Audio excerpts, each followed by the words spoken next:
सभी को मेरा राधे राधे। एक बड़ा ही धनवान आदमी एक गांव में रहता था। वह बहुत बड़ा सेठ था, जैसे कि ज्यादातर पैसे वाले होते हैं। इस धनवान सेठ को भी अपने पैसों का घमंड था। वह जिस गांव में रहता था वहां पर ज्यादातर लोग किसान थे। इन सभी किसानों के पास जितनी जमीन थी उससे कई गुना ज्यादा जमीन उस सेठ के पास थी। कई गरीब किसान तो इसके लिए इसके खेतों में काम करते थे। इसी गांव में मोहन नाम का एक बड़ा ही मेहनती और सच्चा किसान रहा करता था। मोहन का परिवार थोड़ा बड़ा था। उसके परिवार में उसके बूढ़े माँ बाप, पत्नी और 3 बच्चे थे जो अभी काफी छोटे थे। मोहन के पास ज्यादा जमीन नहीं थी, लेकिन जितनी भी थी उसमें वह बड़ी मेहनत करता और अपने परिवार का पेट पालने लायक अनाज उगा लेता था। बाकी के किसान भी यह देखकर हैरान रह जाते कि कोई कैसे इतनी सी जमीन में इतना ज्यादा फसल उगा सकता है। एक वर्ष उस गांव में काफी ज्यादा बारिश हुई, जिसके चलते कई किसानों की फसलें बर्बाद हो गई, जिसमें से एक मोहन भी था। अब मोहन धर्म संकट में पड़ गया, क्योंकि उसके परिवार में उसके अलावा कोई और कमाने वाला नहीं था। अपने परिवार को भूखा मरते हुए वो देख नहीं सकता था। वह जानता था कि इस गांव में अगर कोई उसकी मदद कर सकता है तो वह वही घमंडी सेठ है, जिसने गांव के कई अन्य गरीब किसानों को या तो कर्जा दिया है या तो अपने यहाँ काम पर रखा हुआ है। हाथ पर हाथ धरे बैठे रहने के बजाय उसने इस सेठ के पास जाने का फैसला किया और एक दिन उस सेठ के पास पहुंच गया। सेठ के पास पहुंचकर मोहन बोला, सेठ जी, आपकी बहुत मेहरबानी होगी अगर आप मुझे थोड़ा सा कर्जा दे दे, जिससे मैं अपने खेतों में फिर से कोई फसल उगा सकूं, या फिर आप मुझे अपने यहाँ नौकरी दे दे ताकि मेरे परिवार को 2 वक्त का खाना मिल सके। घमंडी सेठ को उसकी इन बातों से कोई मतलब नहीं था, लेकिन गांव के सारे लोगों की तरह वह भी यह जानता था कि मोहन कितना मेहनती है और वह जिस भी खेत में काम करेगा वहां 2 गुनी फसल उगा सकता है। सेठ ने सोचा, अगर मैं इसे पैसे उधार देता हूँ तो शायद यह इस स्थिति में नहीं है कि मुझे वापस लौटा सके, लेकिन अगर मैं इसे अपने खेतों में काम करवाता हूँ तो मुझे जरूर 2 गुना फायदा होगा। सेठ मोहन से बोला, देख भाई, पैसा तो मैं तुझे दूंगा नहीं, और मेरे पास अभी खेतों में काम करने के लिए कई किसान पहले से मौजूद है, लेकिन तुझ पर तरस खाकर मैं तुझे अपने खेतों में नौकरी देता हूँ, पर मैं तुझे इसके लिए ज्यादा पैसे नहीं दूंगा।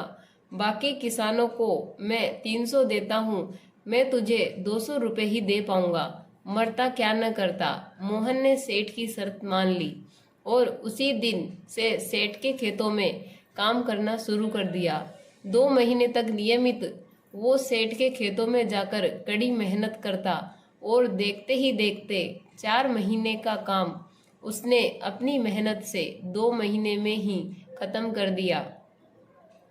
सेठ उसके काम से काफी खुश था, लेकिन वह कभी उसको यह जताता नहीं था। जब सेठ ने देखा कि उसका खेतों का काम अब खत्म हो चुका है, अगर वह मोहन को काम से निकाल देता है तो उसके 2 महीने के पैसे बच जाएंगे, तब सेठ ने मोहन को काम से निकालने का फैसला किया।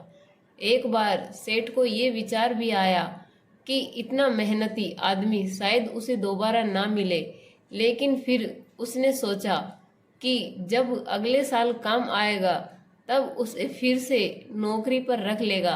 आखिर इस गांव में उसके अलावा है ही कौन जिसके आगे ये लोग अपने हाथ फैलाएंगे।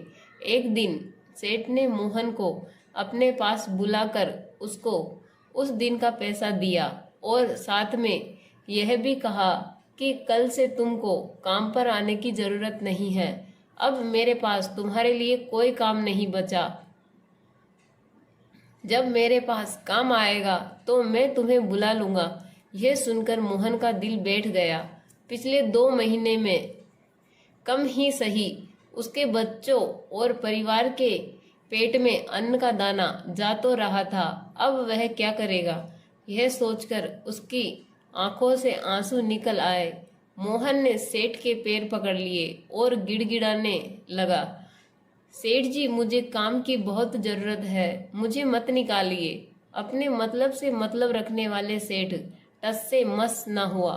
उसने खरी खोटी सुनाकर मोहन को वहां से चलता कर दिया और मन ही मन 2 महीनों की तनख्वाह बचने से खुश होने लगा। अगले दिन जब सेठ सवेरे उठा और अपने आंगन में आया तो उसने देखा कि मोहन उसके आंगन में बैठा है। सेठ ने उसको पास बुलाकर पूछा कि क्या हुआ, तुम क्यों यहाँ पर बैठे हो। मोहन बोला, सेठ जी मुझे वापस काम पर रख लीजिए, आप जानते ही हैं मेरी आर्थिक परिस्थिति कैसी है, थोड़ी दया कीजिए। लेकिन सेठ ने उसकी एक न सुनी और फिर एक बार उसे बुरा भला कहकर वहां से जाने के लिए कहा। बेचारा मोहन अपना सिर नीचे झुका के वहां से चला गया। अगले दिन फिर यही घटना दोहराई गई। मोहन फिर सेठ के आंगन में बैठा था। सेठ ने फिर उसको वहां से जाने के लिए कहा। यही घटना अगले कई दिनों तक चलती रही। अब तो मोहन सेठ के बुरा भला कहने पर भी वहां से नहीं जाता था और वहीं सेठ के घर पर बैठा रहता था। एक बार सेठ ने उससे पूछ लिया, तुम कैसे आदमी हो, मैं तुम्हारा इतना अपमान करता हूँ लेकिन तुम्हें कोई फर्क ही नहीं पड़ता। तब मोहन ने सेठ से कहा, बुरा तो बहुत लगता है सेठ जी, लेकिन जब घर जाता हूँ और भूख से बिलखते अपने माँ बाप और बच्चों को देखता हूँ तब यह अपमान मुझे कुछ भी नहीं लगता। इतना सब कुछ होने के बाद भी सेठ का दिल जैसे पत्थर का बना हुआ था। उसने मोहन को अभी तक काम पर नहीं रखा और ना ही उसका ऐसा करने का कोई इरादा था। एक दिन सेठ ने सोचा कि कुछ दिनों के लिए किसी और गांव चला जाता हूँ ताकि मोहन से पीछा छुड़ा सकूं। अगले दिन मोहन के आने से पहले ही सेठ अपने परिवार को लेकर अपने किसी संबंधी के यहाँ चला गया और वहां पर 10 दिनों तक रहने के बाद फिर अपने गांव अपने घर वापस लौटा। घर लौटते ही सेठ ने आसपास हर जगह नजर दौड़ाई तो पाया कि वहां पर अब मोहन नहीं था। सेठ ने सोचा, मेरी तरकीब काम कर गई, लगता है मोहन से अब पीछा छूट गया है। हालांकि अब सेठ के द्वार पर मोहन नहीं बैठा था, लेकिन मोहन का विचार अभी भी सेठ के मन में घर कर बैठा था। सेठ सोच रहा था, मोहन इतनी जल्दी हार मानने वाला आदमी तो नहीं दिखता है, उसके साथ क्या हुआ होगा, क्या उसे कहीं कोई और काम मिल गया तो नहीं, या फिर और कुछ। इन विचारों ने सेठ को बेचैन कर दिया और आखिरकार सेठ को मोहन की खबर लेने के लिए गांव में जाना पड़ा। सेठ को मोहन का पता नहीं मालूम था, इसलिए अड़ोस पड़ोस के अन्य किसानों से पूछने पर पता चला कि मोहन घायल हो चुका है और अपने घर पर आराम कर रहा है। सेठ ने जब उसके घायल होने का कारण लोगों से पूछा तो सेठ को पता चला कि जब सेठ अपना घर छोड़कर किसी और गांव में गया था तब बंद घर को देखकर कुछ चोर उसके यहाँ चोरी करने आए थे, जिनको रोकने की कोशिश करते हुए हाथापाई में मोहन चोटिल हो गया था। यह सब जानने के बाद सेठ का पत्थर का दिल भी अब मोम की तरह पिघल गया। सेठ को अपने किए पर पछतावा होने लगा। सेठ ने अपने आप को याद दिलाया कि कैसे उसने एक शरीफ और सच्चे आदमी को ज्यादा काम करवा कर भी उसको पूरा पैसा नहीं दिया और जिसको गले से लगाना चाहिए था उसे ठोकर मारकर भगाता रहा। सेठ मोहन का घर का पता पूछकर उसके घर पहुंचा तो देखा कि मोहन की घर की हालत बहुत खराब है, उसका परिवार भूख से बेहाल है और वह खुद अपने हाथ पैर पर चोट के साथ एक खाट में पड़ा हुआ है। यह दृश्य देखकर सेठ की आंखों में आंसू बह निकले।